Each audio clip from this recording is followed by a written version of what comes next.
આજે अपना सूरत शहरना जो शिशुगृहમાંથી जो 3 अपना દીકરીઓના એડોપ્શન પ્રક્રિયા પૂરી કરવામાં આવી।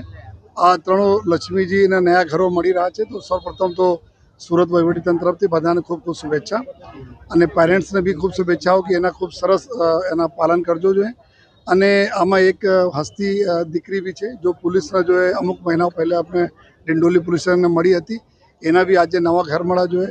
આ બધા જો દીકરીઓને અમે ખૂબ શુભકામના આપીએ છીએ અને સાથોસાથ લોકો સે રિક્વેસ્ટ કરીએ છીએ કે અમે લોકોને જ્યારે જો પબ્લિકના યા તંત્રના જો કોઈ દીકરા દીકરીઓ અબેન્ડન્ડ મળે છે ત્યારે કોઈ કૂડેદાનમાંથી, કોઈ નદી કિનારે, કોઈ તલાબ કિનારે, કોઈ રોડ ઉપરથી મળે અને જેના જાનવરો બી એના શરીરને નુકસાન કરી દેતા હોય છે।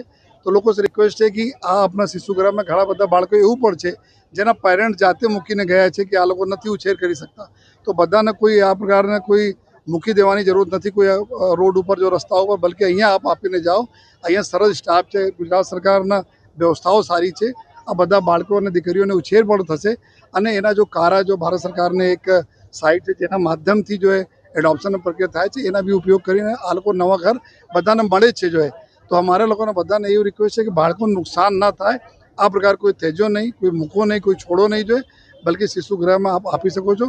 અને ફરીથી શિશુગૃહના તમામ સ્ટાફને અભિનંદન આપીએ છીએ। ખૂબ સરસ આ લોકો રાખ રખાવ કરે છે અને ફરીથી આજે અમારા ત્રણો દીકરીઓને જો નયા ઘર મળ્યા છે એના પેરેન્ટ્સને ખૂબ શુભકામના આપીએ છીએ અને ત્રણો દીકરીઓને સુંદર ભવિષ્યના અમે કામના કરીએ છીએ। તો આપણે જાણીએ છીએ કે જે ગુજરાત સરકારનો સમાજ સુરક્ષા વિભાગ છે તેમાં આપણા અલગ અલગ આપણે homes for boys, homes for girls, શિશુ સુરક્ષા ગૃહ, એ બધા અલગ અલગ આપણી જે વ્યવસ્થાઓ છે તેમાં કોઈ બાળક જે તરછોડાઈ ગયેલું હોય, કોઈ મૂકીને ગયું હોય, કે કોઈ બાળક આપણને મળી આવેલું હોય અથવા તો કોઈ સિંગલ પેરેન્ટ ચાઇલ્ડ હોય કે જે આપણને અહીંયા છોડી ગયું હોય તો એને ઉછેર કરવામાં આવે છે। હવે એની સામે કોઈ બીજો પરિવાર છે કે જેની પાસે કોઈ બાળક નથી અથવા જેને બીજા બાળકની જરૂર છે તો તેવા લોકોને દત્તક લેવાની જો ઈચ્છા હોય તો આપણી એક સિસ્ટમ છે કારા, એમાં ઉપર એ પેરેન્ટ્સે રજીસ્ટ્રેશન કરાવવું પડે છે। ત્યારબાદ આપણી પાસે જે બાળકો છે જે આપણી સુવિધામાં ઉછરી રહેલ છે તે બાળકો આપણે એ સિસ્ટમ ઉપર હોય છે અને એ પેરેન્ટ્સ જે છે એ પોતાને જે પસંદ હોય એ બાળકનું રિઝર્વ કરાવે છે।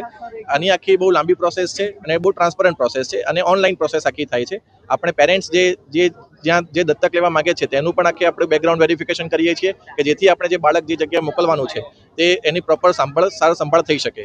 એટલે આખી પ્રોસેસ જે છે દત્તક લેવાની એ કારા માધ્યમથી થાય છે અને આપણા જે બાળકો અહીંયા આપણા શિશુ ગૃહમાં જે ઉછેર કરતા હોય છે તે બાળકો આપણે દત્તક સોંપણી કરતા હોઈએ છીએ। એટલે આજે પણ આ રીતે 3 બાળકીઓને આપણે આખી પ્રોસેસ પૂરી કરીને 3 અલગ અલગ પરિવારોને આજે સોંપવામાં આવી છે, જેમાં અમને પોલીસ પરિવારનો પણ સપોર્ટ મળ્યો છે, અમારા સમાજ સુરક્ષા ખાતાના કર્મચારીઓ અધિકારીઓની પણ ખૂબ મહેનત એમાં છે, CWCના જે અમારા મેમ્બર્સ છે તેમને પણ આમાં ખૂબ સપોર્ટ કર્યો છે। અને હું શુભેચ્છા તમામ જે પરિવારોને આજે દીકરીઓ મળી છે તેને શુભેચ્છા પાઠવું છું અને આગામી સમયમાં પણ આપણે આવું જ સારું કાર્ય કરતા રહીએ તે માટે પણ હું અહીંયા પ્રતિબદ્ધતા વ્યક્ત કરું છું। જો આમાં ઘણા બધા પરિબળોના કારણે લોકો ત્યજતા હોય છે, કોઈની આર્થિક સ્થિતિ, કોઈની સામાજિક સ્થિતિ, કોઈને બીજા બધા કારણો પણ હોય છે। કોઈ પણ મને લાગે છે કે કોઈને પણ એવું ક્યારેય ઈચ્છતા ના હોય કે પોતાની બાળકને તરછોડી કાઢે, તેમ છતાં પણ સમાજની આ વ્યવસ્થાનો એક હિસ્સો છે। એટલે આપણે હું પેરેન્ટ્સને તો એ જ કહીશ કે તમે બાળકને સાચવો।